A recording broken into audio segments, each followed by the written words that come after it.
Formula ఈ race కేసులో ED అధికారులు కేటీఆర్ ను ప్రశ్నిస్తూ ఉన్నారు. 2 గంటలుగా విచారణ జరుగుతోంది. ఈ ఫార్ములా రేస్ నిధుల బదలాయింపు పైన ఈడీ ప్రశ్నిస్తోంది.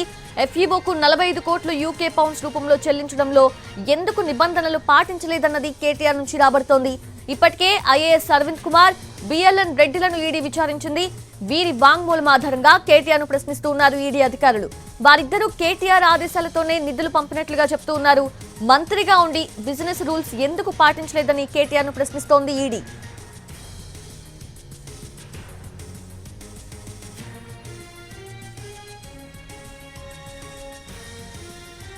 ఫార్ములా ఈ రేస్ కేసులో ఈడీ అధికారులు కేటీఆర్ ను ప్రశ్నిస్తూ ఉన్నారు. 2 గంటలుగా కూడా ఈ విచారణ సాగుతోంది. ఫార్ములా ఈ రేస్ నిధుల బదలాయింపుపైనే ఈడీ ఎక్కువగా ఫోకస్ పెట్టింది. దానికి సంబంధించిన ప్రశ్నల్ని అడుగుతూ ఉంది. పూర్తి అప్డేట్స్ తెలుసుకుందాము. ఈడీ ఆఫీస్ నుంచి లైవ్ లో సిద్ధంగా ఉన్నారు మా crime input editor Ramesh Vaitla. 2 గంటలుగా కూడా విచారణ సాగుతోంది. సో ఏంటి, ఎలా జరుగుతోంది?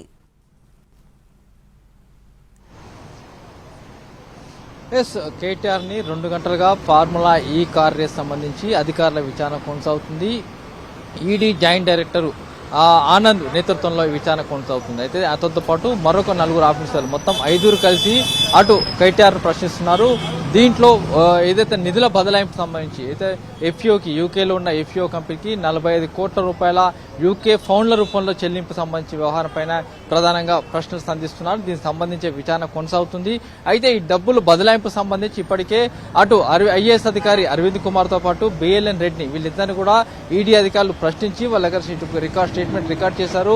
అయితే వాళ్ళిద్దరు మాత్రం ఒకే విషయాన్ని స్పష్టంగా చెప్పడం జరిగింది. కేటీఆర్ ఆదేశాల మేరకే డబ్బుల మొత్తాన్ని యూకే ఫౌండ్ల రూపంలో బదిలీ చేశామని చెప్పి కూడా వాళ్ళు చెప్పడం జరిగింది. అయితే వాళ్ళిద్దరు స్టేట్మెంట్ ఆధారంగా ఇప్పుడు కేటీఆర్ ను విచారిస్తున్నారు. అయితే కేటీఆర్ సంబంధించి చూసినట్లయితే అసలు మీరు ఫార్ములా ఈ కార్స్ లో ప్రధానంగా రూల్స్ ను ఏది వైలేషన్ చేశారు, దాంతో పాటుగా నిబంధనల విరుద్ధంగా ఎఫ్ఈఓకి 45 కోట్ల రూపాయల ఫౌండ్ల రూపాయల డబ్బుల్ని విదేశీ మార్గద్రవ్యం రూపంలో చెల్లించారు. ఇది రూల్స్ విరుద్ధం, అంతేకాకుండా ఇది ఫెమా ఉల్లంఘనలు జరిగాయి. కాబట్టి ఈ నేపథ్యంలో దీనికి సంబంధించిన సమాధానాలు కావాలని చెప్పి కూడా ఆ మేరకు క్వశ్చన్ చేస్తున్నారు. అయితే దీంట్లో ఇప్పటివరకు అటు దాదాపు 2 గంటల పాటు జరిగిన క్వశ్చన్లో ఇప్పటివరకు ఈ 2 గంటల్లో మాత్రము ఫార్ములా ఈ కార్ సంబంధించి మొదటి ఒప్పందాలు కావచ్చు, తర్వాత రెండో ఒప్పందాలు, హెచ్ఎండిఏ ఏ విధంగా దీంట్లో పార్ట్నర్షిప్ గా వచ్చింది, హెచ్ఎండిఏ ద్వారా ఎందుకు పెట్టుబడి పెట్టాల్సి వచ్చింది, అంతేకాకుండా దీంట్లో డబ్బులు మొత్తాన్ని కూడా ఎందుకు అంటే నిబంధనల విరుద్ధంగా ఎందుకు బదిలీ చేయాల్సి వచ్చింది, ఆర్బీఐ అనుమతి లేకుండా ఎందుకు యూకే పౌండ్ల రూపంలో మార్చి దాన్ని ఇండియన్ ఓవర్సీస్ బ్యాంకు ద్వారా బదిలీ చేశారు, అంతేకాకుండా దీనికి కేబినెట్ అనుమతి సంబంధించిన లేదు, దాంతో పాటుగా హెచ్ఎండిఏకు పరిమితిని మించి ఈ డబ్బులు కూడా బదిలీ చేశారు. కాబట్టి ఇది పూర్తిగా ఫెమా ఉల్లంఘన జరిగింది, విదేశీ మార్గద్రవ్యం చట్టం ఉల్లంఘన జరిగింది. కాబట్టి ఈ నేపథ్యంలో దానికి సంబంధించి సమాధానాలు కావాలని చెప్పి కూడా అడుగుతున్నారు. అయితే తాను ఒక రాజకీయ నేతను, ఒక మంత్రిని, తన పరిధిలో ఉన్న కింది స్థాయి అధికారులకు మాత్రం తాను కేవలం డబ్బులు బదిలీ చేయాలని చెప్పినప్పటికీ కానీ దాంట్లో ప్రధానంగా అధికారులు మొత్తం చూసుకోవాల్సి ఉంటుంది. ఎందుకంటే నేను ఒక విషయం చెప్తాను, నేను ఒక రాజకీయ నేతను, ఒక మంత్రి చెప్పిన రూపంలో దాని అధికారులు యథావిధిగా పాటించాల్సి ఉండలేదు. దాంట్లో లీగాలిటీ కావచ్చు, దాని నిబంధనలు కావచ్చు, దాంట్లో రూల్స్ కావచ్చు, అవన్నీ కూడా కింది స్థాయిలో ఉన్న అధికారులు మాత్రం చూసుకోవాల్సి ఉంటుంది. అధికారులు చూసుకోకుండా వాళ్ళు పంపించుకున్నారు. కాబట్టి దీనికి నాకు సంబంధం లేదు, దీంట్లో నేను ఎలాంటి అక్రమాలు చేయలేదు, ఎలాంటి అవినీతి పాల్పడలేదు, ఫెమా చట్టం కావచ్చు, ఈ రూల్స్ తనకు వర్తించవు అనే వాదాన్ని అటు కేటీఆర్ అటు ఈడీ అధికారులు చెప్తున్నాడు. అయితే ఈడీ అధికారులు మాత్రము దీంట్లో నిధుల బదలాయింపులో ఉల్లంఘనలు, నిధుల బదలాయింపుల్లో ఫెమా ఉల్లంఘనలు జరిగాయి. కాబట్టి ఆ మేరకు పూర్తి ప్రశ్నలు సంధిస్తున్నారు. అయితే ఈ విచారణ సాయంత్రం కొనసాగే అవకాశం ఉంది. దీంట్లో సాయంత్రం 6 గంటల తర్వాత ఫర్దర్ గా అధికారులు ఎలాంటి నిర్ణయం తీసుకుంటారో చూడాల్సి ఉంది. ఇప్పటికైతే సాయంత్రం 6 గంటల వరకు అయితే విచారణ కొనసాగుతుందని చెప్పారు.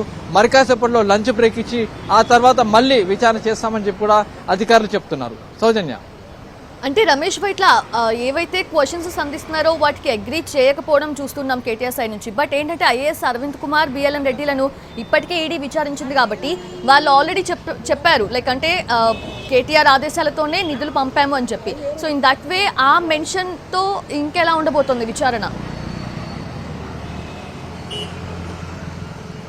ఎస్ అయితే ఇప్పటికీ అటు బిఎల్ఎన్ రెడ్డి అరవింద్ కుమార్ ఇద్దరిని కూడా ఈడీ అధికారులు ప్రశ్నించి దాదాపు వాళ్ళని 8 నుంచి 9 గంటల పాటు విచారించి వాళ్ళ స్టేట్మెంట్ రికార్డ్ చేశారు.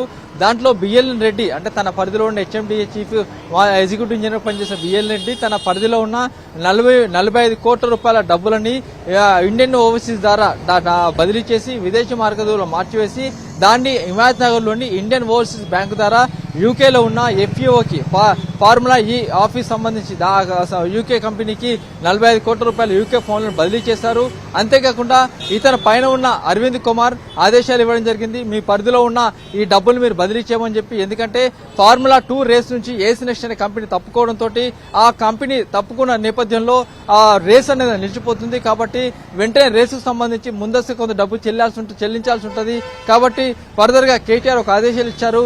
ఆ ఆదేశాల మేరకు మీ పరిధిలో ఉన్న డబ్బులు మొత్తం కూడా మీరు బదిలీ చేయమని చెప్తే బిఎల్ఎన్ రెడ్డి ఆ మేరకు మొత్తం డబ్బులు కూడా యూకే ఫోన్లలో మార్చివేసి దాన్ని ఎఫ్ఈఓకి చెల్లించడం జరిగింది.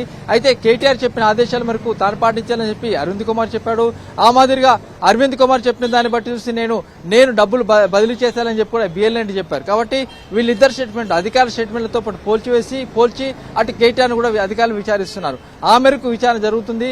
ఆ విచారణలో ప్రధానంగా ఎలా డబ్బులు నిధులు బదిలీ అయ్యాయి, ఏ విధంగా చేశారు, దీంట్లో బాధ్యులు ఎవరు, దీనికి రెస్పాన్సిబిలిటీ ఎవరు, ఈ డబ్బులు ఒకవేళ మిస్యూజ్ అయితే ఏమవుతుంది అన్న దాని మీదనే అధికారులు పూర్తి స్థాయిలో అటు కేటీఆర్ కోచింగ్ చేస్తున్నారు. అంటే రమేష్ పైట్ల లంచ్ బ్రేక్ తర్వాత ఎగ్జాక్ట్ గా మళ్ళీ ఎప్పుడు స్టార్ట్ అయ్యే అవకాశం ఉంది, అలాగే ఇంకెంత వరకు కొనసాగే అవకాశం ఉంది విచారణ?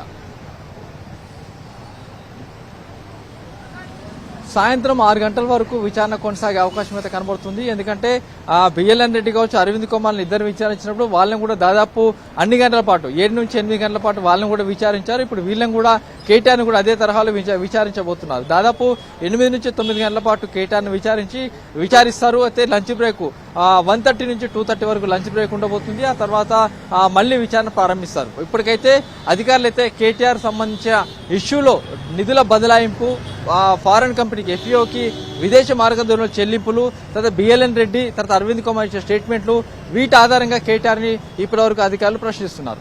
ఇప్పటి వరకు అసలు ఎన్ని క్వశ్చన్స్ అడిగి ఉండొచ్చు రమేష్ పైట్ల? అంటే మాక్సిమం నెంబర్ ఆఫ్ క్వశ్చన్స్ అడిగే అవకాశం ఉంది ఈ 2 hours లోనే. సో ఇన్ దట్ వే ఇంకెంత వరకు పెండింగ్ ఉంది? సో ఆయన చెప్పిన ఆన్సర్స్ ని బట్టి కూడా క్వశ్చన్స్ పెరిగే అవకాశం ఉంది కదా? ఒక 30 క్వశ్చన్స్ మాత్రం ఇప్పటివరకు ప్రిపేర్ చేసినట్టుగా ఉన్న సమాచారం. అయితే 30